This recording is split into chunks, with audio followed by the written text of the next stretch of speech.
And you're listening to 107 Boogie Woogie FM, the station that keeps you cool in summer and hip all year round. You're with your disc jockey, Kevin Baxter.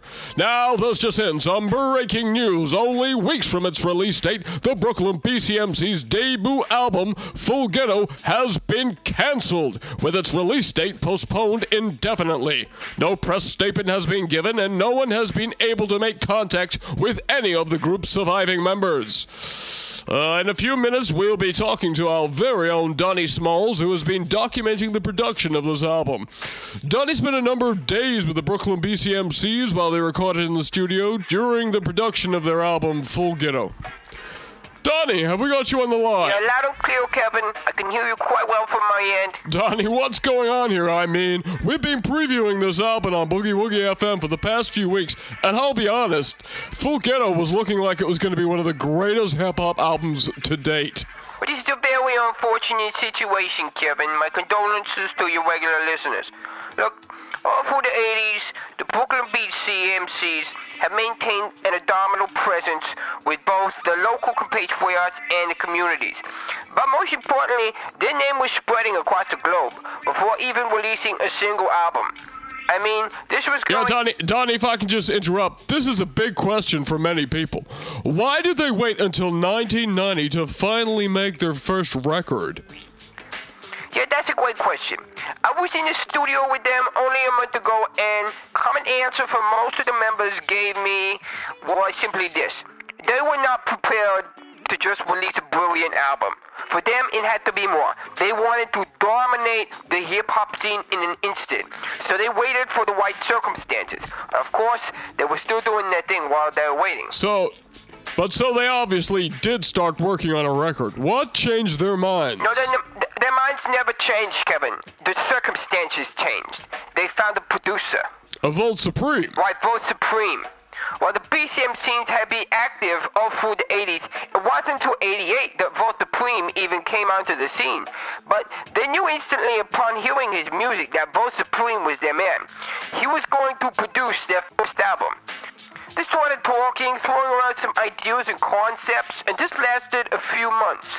In January 1989, Volts made a famous phone call to the BCMCs that will go down forever in hip-hop history.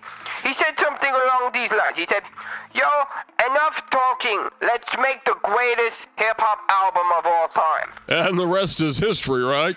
Yeah, well, kind of feels that way at the moment. So did you get any insights into how they went about making this record? Yeah, when I was in the studio, there was a real electricity in the air. Apparently, Volts was making beats at lightning pace, excuse the pun.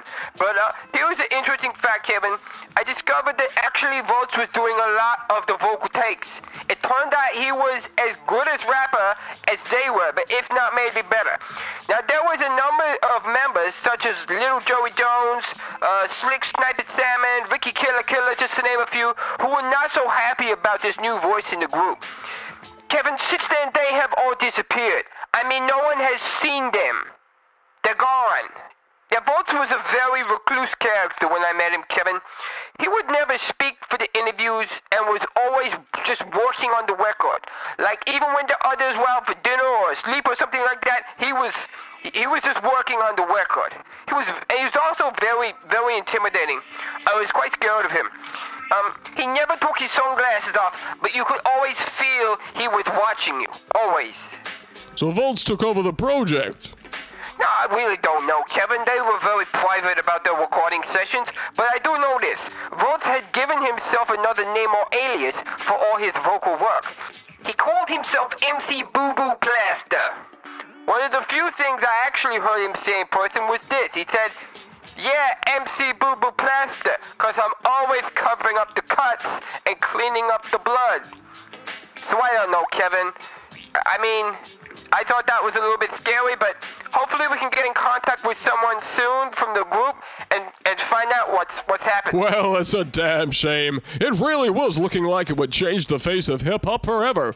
Thanks for tuning in with us, Donnie. Yeah, I just hope everyone is safe, Kevin. I really do, and I really hope that one day the world can hear this amazing record, because my goodness, Kevin, when I was in the studio, I had goosebumps from my toes to my ear holes. It was just amazing stuff. Thank you, Kevin. Kevin. That was hip-hop historian Duddy Smalls giving us the lowdown on what has happened in the studio before this album was canceled. And to make things worse, folks, we've had to hand in to authorities all demos we've been playing off the album. So that's it for now. Up next, we got the new single from upcoming Public Enemy album, Fear of a Black Planet.